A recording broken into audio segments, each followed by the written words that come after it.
ये कह रखा है कि जो ई नॉट वैल्यू है Mn2 plus two Mn is -1.18 volt. Why is this higher value high having negative comparison to neighbouring D L block elements. तो ए वाले क्वेश्चन को पहले देखते हैं. Mn है, Mn के इधर की तरफ आ रहा है आपका आयरन 26 नंबर पर और इधर की तरफ आ रहा है आपका क्रोमियम. तो ये 24वें नंबर पर आ रहा है, ये 25वें पर आ रहा है, ये 26 पर आ रहा है. सबको +2 दे देते हैं. ठीक है, इसका लगभग 0.44 के आसपास होता है, लेकिन इसका -1.18 वोल्ट होता है. तो ये कह रहा है कि जो नेबरिंग एलिमेंट्स हैं उनसे आयरन का इतना ज़्यादा वैल्यू क्यों है. तो इसके 2-3 रीज़न हैं. अगर इन सब का आप इलेक्ट्रॉनिक कन्फिग्रेशन लिखोगे नेचुरल स्टेट में, तो इसका होता है आर्गन 3d5 4s2 और इसका होता है 3d5 4s1 और इसका होता है 3d6 4s2. ठीक है, तो बेटा जी इसका जो 3d ऑर्बिटल है वह हाफ फील्ड होने की वजह से बहुत ज़्यादा स्टेबल होता है. तो अपन क्या कहेंगे, stable configuration due to half filled. अब चाहे आप इसे बीबीटी में पढ़ो, चाहे आप इसे एमओटी में पढ़ो, चाहे आप इसे सीएफटी में पढ़ो, T2G EG को आप अलग कर लो, तब भी इसका जो स्टेबलाइजेशन होगा वो सबसे ज़्यादा होगा. और दूसरा, जो Mn के बीच में मेटलिक बॉन्डिंग होती है, वो मेटलिक बॉन्डिंग काफ़ी कमज़ोर होती है. जो धात्विक बंध बनेंगे वो काफ़ी कमज़ोर बनेंगे. इस कारण जो Mn है वह हाईली नेगेटिव होगा comparison to its neighbour elements. Second देखो इसमें क्या कह रहा है, व्हाट इज़ लेंथेनाइड कॉन्ट्रैक्शंस. तो लेंथेनाइड कॉन्ट्रैक्शन के बारे में तो सब जानते हैं. लेंथेनाइड कॉन्ट्रैक्शन, तो 57 से 71 के बीच के जो एलिमेंट्स हैं वो लेंथेनाइड्स के होते हैं और जो लास्ट इलेक्ट्रॉन्स है वो 4f कोष में सब सेल में भरा जाता है. तो देखो बेसिकली अगर कोई बच्चा सेल डिज़ाइन करे तो ये होगा फर्स्ट सेल, तो ये n=2 हो जाएगा सेकंड सेल, ये आपका थर्ड सेल हो जाएगा, ये आपका फोर्थ सेल हो जाएगा, ये आपका फिफ्थ सेल हो जाएगा. माई drawing is not proper so do not go on my drawings. और ये आपका 6 सेल हो जाएगा. तो जैसे ही 4f के अंदर इलेक्ट्रॉन्स आएंगे तो वो 6 और 5 जो सेल्स हैं उनको ओवरपास करेंगे. तो बेटा जी यहाँ पर एक इलेक्ट्रॉन बैठा है तो ये इलेक्ट्रॉन इस इलेक्ट्रॉन को रिपल्स करेगा, लेकिन यहाँ पर लगभग 57 पॉजिटिव चार्जेस हैं, ये इसको क्या करेंगे, अट्रैक्ट करेंगे और बहुत स्ट्रॉन्ग अट्रैक्शन लगाएंगे. तो हमने क्लास में आपको बताया था कि अट्रैक्शन हमेशा रिपल्सन से ज़्यादा होता है. ठीक है ना, और इस रिपल्सन को अपन शील्डिंग इफ़ेक्ट बोलते हैं. क्या बोलते हैं, शील्डिंग इफ़ेक्ट.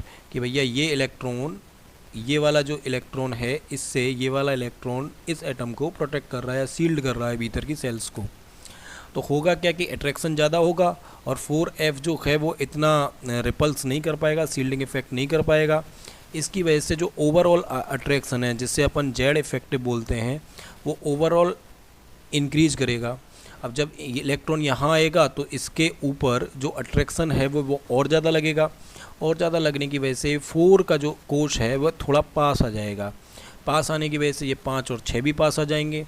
जब पास आएंगे तो क्या होगा, जो जेफ इंक्रीज होने की वजह से जो साइज़ है वह डिक्रीज हो जाएगा. क्या होगा, जो साइज़ है वह डिक्रीज हो जाएगा और जो साइज़ डिक्रीज होगा इसकी वजह से क्या होगा कि इनकी जो त्रिज्याएँ हैं, रेडियाई हैं, वह डिक्रीज कर जाएंगी. और जो हमारे पास जैसे हाफनियम है, टंगस्टन है, ये जो सेम है इनका साइज़ भी लगभग सेम साइज़ का हो जाएगा. इसी को अपन क्या कह देते हैं, लेंथेनाइड कॉन्ट्रैक्शन. कॉन्ट्रैक्शन मीन्स सुकड़ना या संकुचित होना. ठीक है, this is the reason for that lanthanide संकुचन. इसके ऊपर मेरा एक वीडियो और पड़ा है, साइज 7 नंबर का वीडियो है डी ब्लॉक DNF ब्लॉक का. तो आप वहाँ प्लेलिस्ट से इसको और देख लीजिए, वहाँ लगभग 10 मिनट के अंदर इसको एक्सप्लेन किया है तो और बेहतर समझ में आएगा. तीसरा देखो, तीसरा क्या है, तीसरा ये कह रहा है zinc, cadmium and mercury are soft metals by. ठीक है ना. तो इसके पीछे का पहला कारण तो ये है कि आप जिंक को ले लो, चाहे कैडमियम को ले लो, चाहे मरकरी को ले लो, ये तीनों की तीनों ट्रांजिशन मेटल्स नहीं है, और इन सब का जो डी उपकोष है वह पूरा का पूरा भरा हुआ है। ठीक है, इन तीनों का डी उपकोष यानी कि डी सबसेल जो है वो पूरा का पूरा भरा हुआ है। पहली तो डी सबसेल इज फिल्ड, दूसरा इनके अंदर वीक मेटेलिक बॉन्डिंग पाई जाती है, इनकी जिंक और जिंक के बीच का जो बॉन्ड है वो बहुत कमज़ोर मिलेगा। अब मरकरी के अंदर तो आपको लेंथेनाइड कॉन्ट्रैक्शन भी देखने को मिल जाएगा।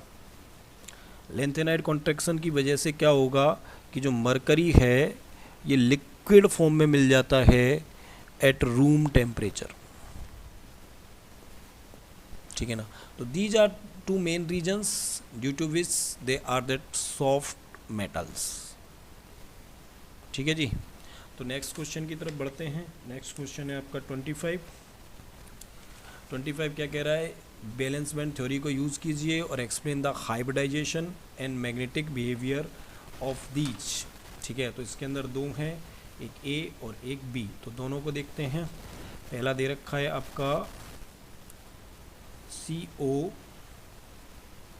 NH3 6 Cl3।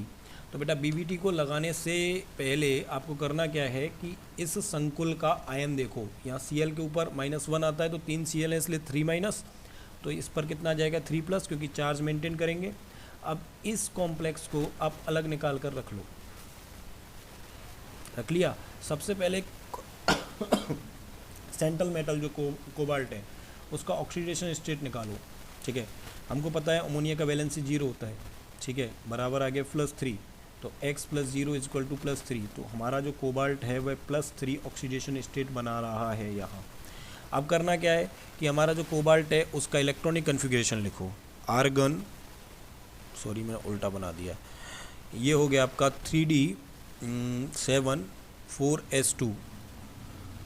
ठीक है, एंड 4p0, 4p में तो कोई इलेक्ट्रॉन है ही नहीं, और जब ये 3+ बनाएगा तो ये 3 इलेक्ट्रॉन दे देगा, 2 यहाँ से 1 यहाँ से, तो इसका जो कन्फिग्रेशन है वो ये हो जाएगा 3d6 4s0 एंड 4p0। तो बेटा डी के अंदर इसके 6 इलेक्ट्रॉन्स रखे हुए हैं। कितने इलेक्ट्रॉन्स रखे हुए हैं? 6। यहाँ तक का जब काम आप आसानी से कर लोगे, अब यहाँ से BBT का रोल स्टार्ट होगा। तो हम जानते हैं कि जो हमारा NH3 है वह स्ट्रॉन्ग लिगेंड है, और स्ट्रॉन्ग लिगेंड होने की वजह से ये पेयरिंग को पॉसिबल करता है। क्या करता है? पेयरिंग को पॉसिबल करता है, इसलिए यहाँ पर पेयरिंग हो जाएगी। जो पेयरिंग होगी तो क्या होगा,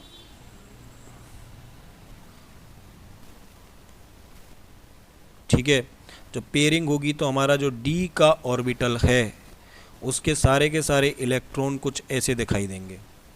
ठीक है, अब दिखाई देंगे तो क्या होगा कि अब देखो यहाँ पर कितने लिगेंड दे रखे हैं, 6 लिगेंड दे रखे हैं, तो 6 के 6 लिगेंड 2-2 इलेक्ट्रॉन्स देंगे।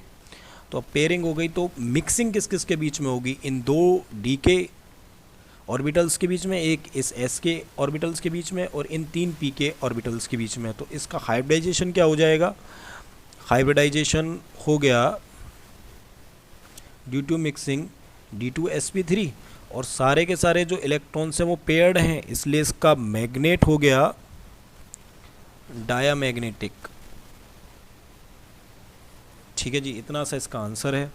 अगला देखो क्या दे रखा है, ये दे रखा है K2 NiCl4। अब K2 के ऊपर +1 चार्ज आता है, 2 K2 दे रखे हैं तो 2 + 2 चार्ज आ जाएगा, इसके ऊपर -2 आ जाएगा क्योंकि चार्जेस बैलेंस होंगे। तो वापस से मैं इनको अलग निकाल लेता हूँ। NiCl4 2-, निकल की वैलेंसी निकालो, इसको मान लेते हैं x, और क्लोरीन को हमको पता है कि -1 बनाता है।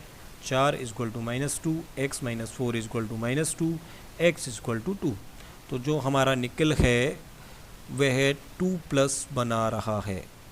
ठीक है, निकल का इलेक्ट्रॉनिक कन्फिग्रेशन होता है 28, तो ये हो गया आर्गन 3d8 4s2।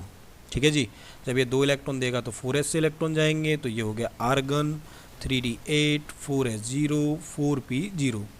तो D के अंदर कितने इलेक्ट्रॉन्स हैं? 8 इलेक्ट्रॉन्स हैं। लो साहब 8 इलेक्ट्रॉन्स आ गए। अब यहाँ से BBT का रोल स्टार्ट होगा। लिगेंड कौन सा है? क्लोरीन। क्लोरीन कैसा लिगेंड है? वीक फील्ड का लिगेंड है। कैसा लिगेंड है? वीक फील्ड का लिगेंड है, जो नॉन पेयर्ड होता है, नॉन पेयरिंग लिगेंड होता है, यानी कि पेयरिंग नहीं कराता। तो हमारा जो ऑर्बिटल है 3D8 वाला, ये उसको टच ही नहीं करेगा। तो डी वाला हमारा जो ऑर्बिटल है वह यूं की त्यों ही रहेगा। जब यूं की त्यों रहेगा तो जो हमारे पास 4 जो लिगेंड्स आने वाले हैं बॉन्डिंग के लिए, वो अपने इलेक्ट्रॉन्स कहाँ देंगे? यहाँ देंगे, यहाँ देंगे, यहाँ देंगे, यहाँ देंगे, क्योंकि यहाँ तो गिरा पड़ा है, ऑर्बिटल खाली नहीं है। तो मिक्सिंग किस किस के बीच में होगी? एक एस के बीच में और 3 पी के बीच में मिक्सिंग होगी। तो इसका जो हाइब्रिडाइजेशन होगा वो आपका हो जाएगा sp3। और अगर इसके मैग्नेट बिहेवियर की बात करें तो बेटा यहाँ अनपेयर्ड इलेक्ट्रॉन्स हैं, इसलिए ये पैरामैग्नेटिक होगा। कैसा होगा? पैरामैग्नेटिक होगा। अगला क्वेश्चन देखो क्या कह रहा है। Right the electronic configuration of d5 electrons when delta O is greater than the pairing energy. Delta O का मतलब है कि ये जो मॉलिक्यूल्स हैं d5 के, ठीक है, ये हमारे T2G और Eg में कन्वर्ट हो रहे हैं कुछ इस तरीके से। T2G और Eg में कन्वर्ट हो रहे हैं। ये कह रहा है higher than that pairing energy. ठीक है, तो हमारे पास कितने इलेक्ट्रॉन्स दे रखे हैं? d5। तो d5 में कितने इलेक्ट्रॉन्स आते हैं? 5। ठीक है, तो जब पेयरिंग एनर्जी से d ज़्यादा है तो यहाँ पर इस तरीके का मॉलिक्यूल बनेगा और T2G में कितने चले जाएंगे? 5 और Eg में कितने चले जाएंगे? 0। यही इसका इलेक्ट्रॉनिक कन्फिग्रेशन होगा। नेक्स्ट क्वेश्चन की बात करते हैं। Next question 26, define that enantiomers. What is that enantiomers? Enantiomers वो जो सुपर इम्पोजेबल हों, ठीक है ना। दूसरी बात, एक दूसरे की मिरर इमेज हों, और तीसरी बात जो ऑप्टिकली एक्टिव हों। अगर ये तीनों शर्त रखते हैं तो हम उनको एनेंशियोमर्स कह देते हैं। जैसे हम ये ले लेते हैं, एक OH, एक Cl, एक H और एक CH3। अगर मैं इसको मिरर के सामने रख देता हूँ तो ये हमारा Cl यहाँ आ गया, OH ऊपर ही रहा, H यहाँ रहा और ये CH3। अब ये एक दूसरे की मिरर इमेज भी हैं और एक दूसरे के ऊपर नॉन सुपर इम्पोजेबल हैं, यानी कि सुपर इम्पोज नहीं करते एक दूसरे को, ठीक है, और ऑप्टिकली एक्टिव ही हैं। तो इनको अपन एनेंशियोमर कह देंगे। तो आपको इन तीनों के बेसिक्स पर डेफिनेशंस लिखनी है। दूसरी बात, रेसिमिक मिक्सचर, इनको अपन बोलते हैं D या L या फिर R या S, ठीक है, क्योंकि अगर ये प्रकाश को बाईं तरफ घुमाएंगे यानी राइट एंगल में या फिर लेफ्ट एंगल में घुमाएंगे तो उस आधार पर हमको इनको D एनेंशियोमर या L एनेंशियोमर बोलते हैं। रेसिमिक मिक्सचर में क्या हो कि अगर एनेंशियोमर 50-50% में अवेलेबल हों तो ऐसे मिक्सचर को अगर 50% D का हो और 50% L का हो तो उसको अपन रेसिमिक मिक्सचर बोल देते हैं। ठीक है, इतना सा इसका आंसर होगा। Why is a chlorobenzene resistant to the nucleophilic substitution. इसको अभी थोड़ी देर पहले किया है, दोबारा कर लेते हैं। देखो भैया, न्यूक्लियोफिलिक सब्स्टिट्यूशन में होता क्या है? न्यूक्लियोफिलिक सब्स्टिट्यूशन में OH- इस पोजीशन पर अटैक करेगा, क्योंकि जनरली जब अपन RCl को देखते हैं या फिर CH3Cl को देखते हैं तो यहाँ पार्शियल नेगेटिव चार्ज आएगा, यहाँ पार्शियल पॉजिटिव चार्ज आएगा due to that electronegativity difference. और जो हमारा न्यूक्लियोफाइल है वो इस डिफरेंस का फ़ायदा उठा करके नहीं, इस कार्बन को सपोर्ट करने के लिए अटैक कर देगा, जहाँ से leaving group chlorine easily replace हो जाएगा और यहाँ पर सब्स्टिट्यूशन हो जाएगा थ्रू दैट न्यूक्लियोफाइल। ठीक है, अब जब ये OH- इसको इस क्लोरीन के ऊपर अटैक करने जाएगा तो यहाँ सब्स्टिट्यूशन नहीं पॉसिबल हो पाता। वाई? यही वह पूछ रहा है। ऐसा इसलिए होता है क्योंकि ये जो हमारा क्लोरीन है यह +M ग्रुप भी है और इसके पास क्या है? लोन पेयर्स हैं, और लोन पेयर्स को यह रेजोनेंस में टेक पार्ट करा देता है। जब ये रेजोनेंस में टेक पार्ट कराएगा अपने लोन पेयर के इलेक्ट्रॉन्स को, तो यहाँ पर जो क्लोरीन है और कार्बन है उन दोनों के बीच में पहली बात तो डबल बॉन्ड कैरेक्टर आ जाता है, दूसरी बात CCl का स्ट्रॉन्ग बॉन्ड बनता है, ठीक है ना। तीसरी बात, प्लस एम ग्रुप अपना काम करता है। चौथी बात, रेजोनेंस होता है। और ये वाला जो कार्बन है ये हमारा sp2 हाइब्रिडाइज हो जाता है, सॉरी sp2 हाइब्रिडाइज होता है, हो जाता नहीं होता है। तो ये मेन 5 रीजन्स हैं जिसकी वजह से यहाँ पर पार्शियल पॉजिटिव चार्ज उत्पन्न नहीं होता। तो अब OH माइनस अटैक कहाँ करेगा, जहाँ इलेक्ट्रॉन डेंसिटी का डिफरेंस होगा, इसलिए सब्स्टिट्यूशन रिएक्शन यहाँ पॉसिबल नहीं हो पाती। It is the main reason due to which that why the chlorobenzene, benzene की स्पेलिंग गलत है इसमें, resistance to nucleophilic substitution reaction. ठीक है जी। तो प्यारे बच्चों, क्वेश्चन के अंदर हमको explain this reaction and the chemical equation involve ये बताना है। इसमें पहला दे रखा है वोल्फ किस्नर रिडक्शन। तो चलो एक एक करके करते हैं। तो रिएक्शन का नाम है वोल्फ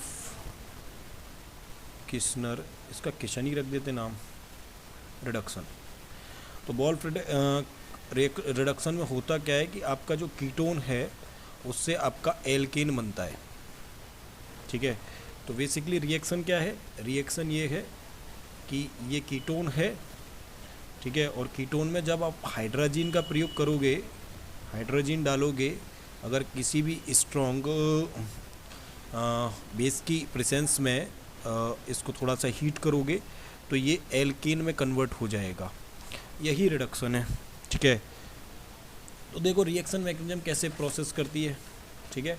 तो यहाँ देखो कि ये जो हमारे पास कीटोन है, इसमें जो ऑक्सीजन है इसकी इलेक्ट्रोनेगेटिविटी ज़्यादा होने की वजह से इलेक्ट्रॉन्स को अपनी तरफ खींचने की कोशिश करता है, जिसकी वजह से इस कार्बन के ऊपर थोड़ा सा प्लस चार्ज आता है और इस ऑक्सीजन के ऊपर माइनस चार्ज आता है। ठीक है। तो जो ये हमारे पास हाइड्रोजन का नाइट्रोजन है, इस हाइड्रोजन का जो नाइट्रोजन है वह अटैक कर देता है, और जब यह अटैक करता है तो जो ऑक्सीजन है वह माइनस बनाएगा। तो क्या होगा, Rc यहाँ से N जुड़ा, और देखो इस नाइट्रोजन के ऊपर प्लस चार्ज आया, और ये जो ऑक्सीजन है ये माइनस बना लिया, माइनस बना लिया। तो ये नाइट्रोजन यहाँ से इस H को मूव करेगा, मूव करने पर ये जो ऑक्सीजन है वो इसको लपक लेगा। तो बनेगा क्या, RCOH NH NH2। अब नाइट्रोजन के पास तो लोन पेयर्स अभी भी हैं, तो नाइट्रोजन क्या करता है, डबल बॉन्ड बनाने की कोशिश करता है, और जब डबल बॉन्ड बनाने की कोशिश करता है तो नाइट्रोजन की बेसिसिटी ऑक्सीजन से ज़्यादा होने की वजह से यहाँ से OH ग्रुप रिमूव होता है, नाइट्रोजन के ऊपर दोबारा से प्लस चार्ज आता है, तो ये H को रिमूव कर देता है क्योंकि नाइट्रोजन 4 बॉन्ड्स नहीं बनाएगा। तो यहाँ से क्या होता है, पानी बाहर निकल जाता है, और हमारा जो RC डबल बॉन्ड NH2 है वह बन जाता है। ठीक है, वह बन जाता है। अब हम क्या रिएक्शन के अंदर एक स्ट्रॉन्ग बेस यूज़ कर रहे हैं जिसका नाम है OH माइनस। अब इस OH माइनस का रोल चालू होता है। वो रोल क्या होता है, मैं थोड़ा H इसको ऐसे लिख देता हूँ इससे थोड़ा आपको समझने में आसानी रहे कि भैया एक H ऐसे और एक H ऐसे। तो ये जो OH माइनस है इस H को यहाँ से रिमूव करता है, और जब रिमूव करता है तो इसके ऊपर माइनस चार्ज आता है, माइनस चार्ज आता है तो ये रिएक्शन दोबारा से प्रोसीड होती है, और इस नाइट्रोजन पर I माइनस चार्ज की वजह से, ठीक है, ये इसको यहाँ घुमाता है, और घूमने की वजह से इस कार्बन के ऊपर नेगेटिव चार्ज आता है, और जब नेगेटिव चार्ज आता है तो ये हमारा सिंगल बॉन्ड के अंदर कन्वर्ट होता है, और यहाँ पर डबल बॉन्ड बनता है। ठीक है, यहाँ पर माइनस चार्ज आया। अब जब माइनस चार्ज आएगा तो ये KOH जो सॉल्यूशन में से OH माइनस ने H को बाहर निकाला था वो H हमारा यहाँ आकर के जुड़ जाता है। सेम प्रोसेस दोबारा होता है रिपीटेशन में। ठीक है, N double bond N H, और ये हमारा H यहाँ जुड़ चुका है, यहाँ R। अब जो OH माइनस है वो दोबारा से इस H को निकालता है, यहाँ पर आया हुआ जो माइनस चार्ज है वो इस बॉन्ड के अंदर जाता है, और बॉन्ड के अंदर जाते ही ट्रिपल बॉन्ड बनता है, और यहाँ से बॉन्ड टूट जाता है। बॉन्ड टूटेगा तो इसके ऊपर माइनस चार्ज आएगा, और उस माइनस चार्ज को ये कार्बन लपक लेता है, और इसको एल्कीन में ये कन्वर्ट हो जाता है, और यहाँ से नाइट्रोजन जो गैस है वो रिलीज होती है। This is that Wolff Kishner reaction. Second reaction देखते हैं कौन सी दे रखी है। सेकंड रिएक्शन दे रखी है इटार्ड रिएक्शन। चलो तो इटार्ड रिएक्शन को देखते हैं। सेकंड है Etard reaction. Etard reaction basically chromyl chloride के साथ होती है और इसका केवल एक मेन पर्पज है ऑक्सीडेशन को प्रोसेस कराना। तो हमने टोल्यून ले लिए। टोल्यून की जब रिएक्शन CrO2Cl2 के साथ कराते हैं इसमें एक अपन सॉल्वेंट ले रहे हैं CS2, तो ये एल्डिहाइड का निर्माण करती है और बेंजल्डिहाइड का निर्माण करती है। ठीक है, तो बेटा जो क्रोमिल क्लोराइड है उसका जो स्ट्रक्चर होता है वो कुछ ऐसा होता है, डबल बॉन्ड OCl-Cl।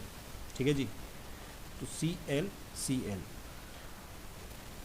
ठीक है, CHHH। ठीक है जी, तो ये जो डबल बॉन्ड होता है ये न्यूक्लियोफाइल की तरह अटैक करता है और क्रोमियम के ऊपर अटैक करता है, क्योंकि क्रोमियम के ऊपर प्लस चार्ज आया हुआ होता है। और ये जो ऑक्सीजन है इसके पास जो लोन पेयर्स हैं वो इस हाइड्रोजन को यहाँ से बाहर निकाल लेते हैं। जैसे ये बाहर निकालेंगे तो देखो रिएक्शन के अंदर होता क्या है। ठीक है, ये आपका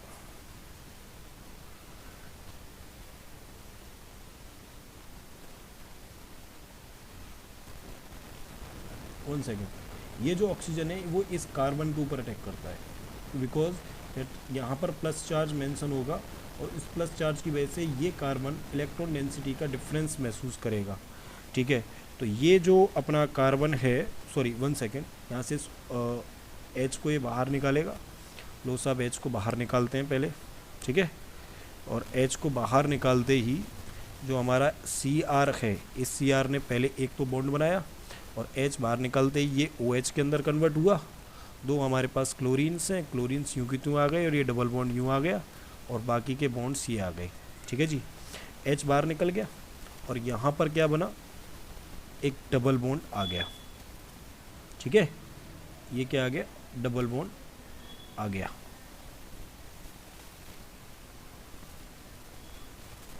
यहाँ पर एक डबल बॉन्ड आ गया।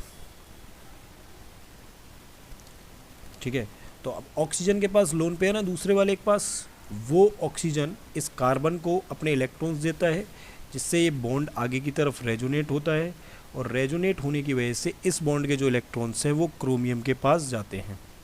ठीक है, क्रोमियम के पास जाते हैं, रीअरेंजमेंट होता है।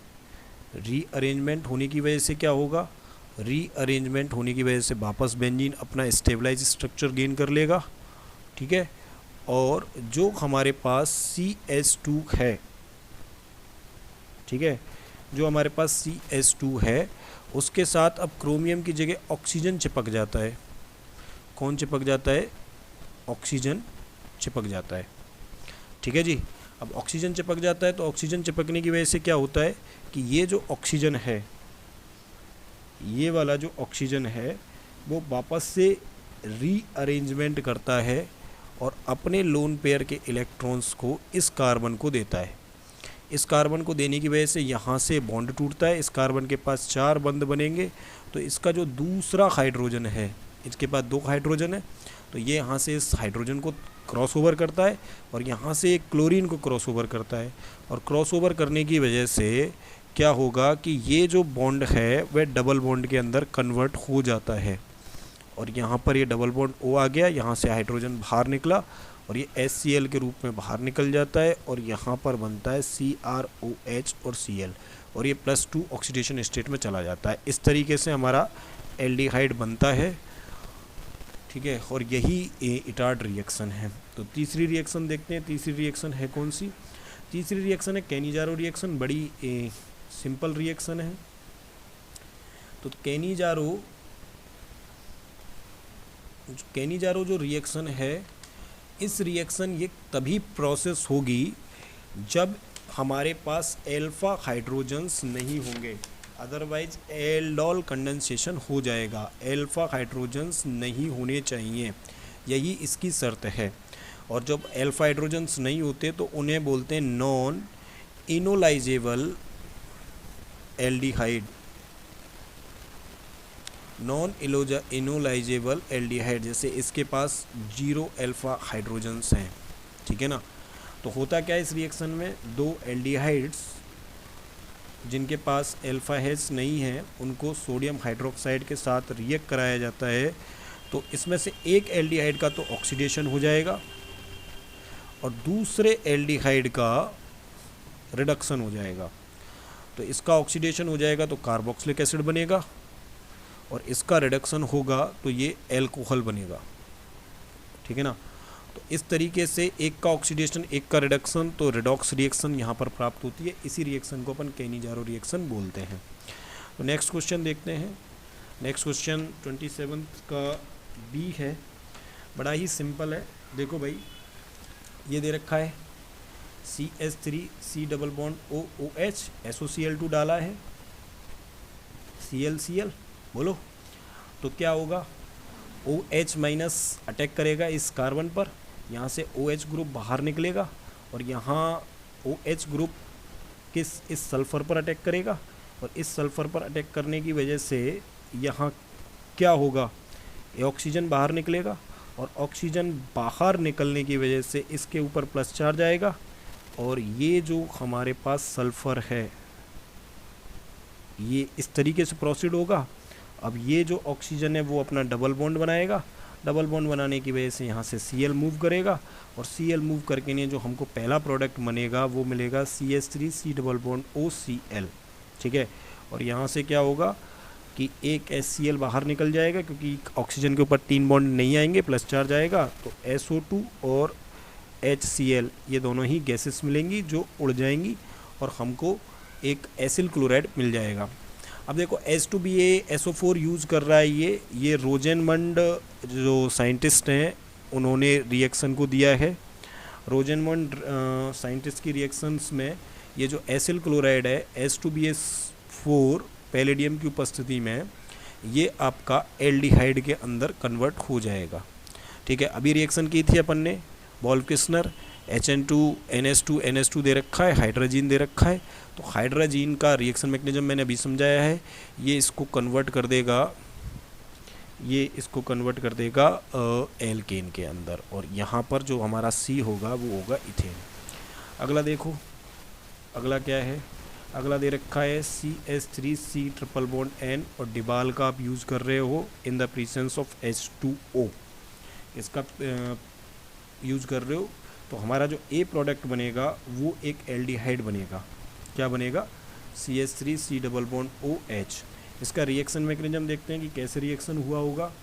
CH3C ट्रिपल बॉन्ड N, देखो डिवाल का स्ट्रक्चर ये होता है कि दो आइसोब्यूटिल जो ग्रुप्स हैं वो एल्युमिनियम से अटैच रहते हैं और एक हाइड्रोजन इसके साथ अटैच रहता है, क्योंकि हमको पता है एल्युमिनियम एक लुईस एसिड की तरह काम करता है।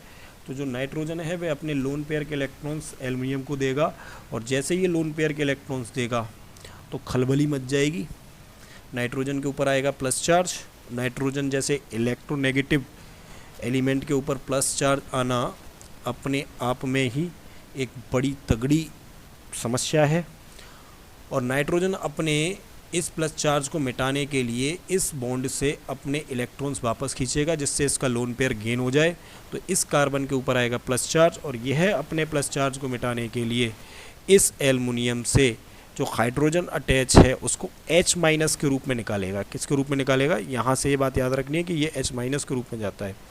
अब जैसे ही जाएगा तो क्या होगा, CH3C यहाँ H जुड़ेगा, यहाँ डबल बॉन्ड N और एल्युमिनियम और ये आइसोब्यूटिल के दोनों ग्रुप U2 अटैच रहेंगे, ठीक है। अब इस रिएक्शन में आपने डाला है पानी, जलीय जीवन है, नाइट्रोजन के पास तो लोन पेयर है, लोन पेयर से इसकी खुजली शांत नहीं होगी तो ये हाइड्रोजन के ऊपर दोबारा से अटैक कर देगा। जब हाइड्रोजन के ऊपर दोबारा से अटैक करेगा तो होगा क्या, CH3CH डबल बॉन्ड N, ये H चिपक गया, ये हमारा एल्युमिनियम आइसोब्यूटिल जो अभी तक चिपका हुआ है, इस नाइट्रोजन पर फिर से प्लस चार्ज आ गया, तो क्या हुआ कि जो हमारा OH माइनस है ये अपने इस प्लस चार्ज को मिटाने के लिए यहाँ से इलेक्ट्रॉन्स लेगा, तो जो OH माइनस है इसके ऊपर जो प्लस चार्ज आएगा वो यहाँ अटैक कर देगा। जैसे अटैच करेगा तो ये बनेगा CH3CH ये आपका आ गया OH, और ये हो गया आपका NH, और ये हो गया एल्युमिनियम आइसोब्यूटिल 2। ठीक है जी। अब ऑक्सीजन के ऊपर लोन पेयर्स हैं, तो ऑक्सीजन कहेगा एल्युमिनियम। एल्युमिनियम देखो यहाँ पर है ना, एक क्वेश्चन आ सकता है, बहुत अच्छा क्वेश्चन है, बच्चे पूछते नहीं है ये question. Nitrogen is more basic than oxygen. तो नाइट्रोजन, ऑक्सीजन की औकात कैसे हो गई नाइट्रोजन को यहाँ से निकालने की? ठीक है ना, ये क्वेश्चन बच्चे नहीं पूछने वाले। भैया देखो नाइट्रोजन के साथ में है ना एक लुईस एसिड लग रहा है, ये बार बार इन इलेक्ट्रॉन्स को इधर की तरफ पुश कराने की कोशिश करेगा एल्युमिनियम की तरफ, इसलिए नाइट्रोजन है ना उतना बेसिक नहीं बचेगा इस रिएक्शन में कि वो ऑक्सीजन को मूव कर पाए। इसलिए ऑक्सीजन क्या करेगा, अटैक करेगा और नाइट्रोजन से कहेगा तू अपने इलेक्ट्रॉन्स ले और साइड हो। अब जैसे ये इलेक्ट्रॉन्स लेगा तो यहाँ पर क्या बनेगा, CH3CH, और ये डबल बॉन्ड O और H और ऑक्सीजन के ऊपर प्लस, और यहाँ से ये नाइट्रोजन जो है वो बाहर निकल जाएगा। ठीक है ना, माइनस के रूप में ये हमारा एल्युमिनियम आइसोब्यूटिल U लगा हुआ है, और जो H प्लस गया था वो H यहाँ आकर के जुड़ जाएगा। ये H यहाँ से बाहर निकलेगा और ये H यहाँ करके जुड़ जाएगा, और हमको जो चीज़ प्राप्त होगी वो प्राप्त होगी एल्डिहाइड। तो इतना बड़ा रिएक्शन मैकेनिज्म है, अगर आपकी प्रैक्टिस अच्छी होगी तो आप इसको तुरंत कर दोगे। अब देखो डाइल्यूट सोडियम हाइड्रोक्साइड डाला है, एल्डोल कंडेंसेशन होगा। एल्डोल कंडेंसेशन का रिएक्शन मैकेनिज्म सब जानते हैं, तो एक कार्बन पर आ जाएगा OH समूह, ठीक है ना, और दूसरे कार्बन पर आ जाएगा आपका एल्डिहाइड। ठीक है, और आपका जो B वाला प्रोडक्ट होगा वो आपका ये बन जाएगा। ठीक है जी, ये बन गया। अब बनने के बाद में इसको अपन बोल देंगे क्या होगा, ये 3 हाइड्रोक्सी ब्यूटेनल। इसको आपने गर्म किया, गर्म करने पर यहाँ से पानी बाहर निकलेगा, ये हाइड्रोजन, और ये OH यहाँ से बाहर निकला, और जो C प्रोडक्ट होगा ये आपका बनेगा CH double bond CH C double bond OH। ठीक है ना, ये आपका C बन जाएगा। यही इसकी रिएक्शन थी, इससे ज़्यादा कुछ था नहीं इसमें। अब देखो डिफाइन द फॉलोइंग टर्म्स, कि इन फॉलोइंग टर्म्स को डिफाइन करो। नेटिव प्रोटीन क्या होते हैं, नेटिव प्रोटीन को अपन यहाँ समझते हैं। पहली बात जो नेचुरल हों, ठीक है ना, दूसरी बात जो बायोलॉजिकल एक्टिव हों, ठीक है ना, नेटिव प्रोटीन उन्हें कहते हैं। तीसरी बात जिनके पास स्पेसिफिक 3 डायमेंशनल स्ट्रक्चर हो। चौथी बात जिनके पास प्रॉपर बॉन्ड्स हों, ठीक है ना, पेप्टाइड्स के जितने बॉन्ड से प्रॉपर्स हों। ठीक है ना, पांचवी बात ये मेंटेन करें किसको, फोल्डिंग को, जो प्रोटीन्स के अंदर फोल्डिंग्स होती हैं, और फंक्शनिंग को। छठवीं बात कि ये प्रॉपर कोवलेंट बॉन्ड रखते हों,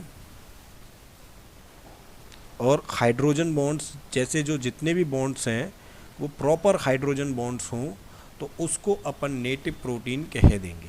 ठीक है, दूसरे पर आओ, न्यूक्लियोटाइड्स किसे कहते हैं, न्यूक्लियोटाइड्स को समझो।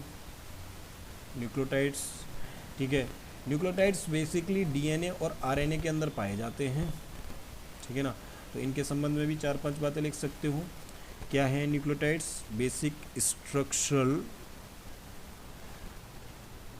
यूनिट ऑफ न्यूक्लिक एसिड्स हैं।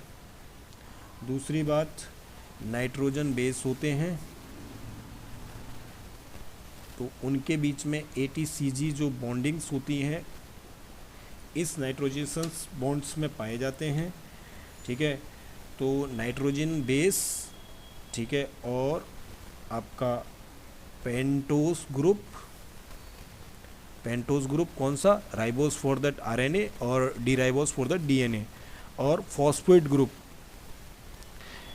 इन तीनों को जो लिंक करता है उसी बॉन्ड को अपन न्यूक्लियोटाइड्स कहते हैं। ठीक है ना, लिंक करता है जो, ठीक है ना, तो अपन लिख सकते हैं nucleotides are linked together by phosphodiester bonds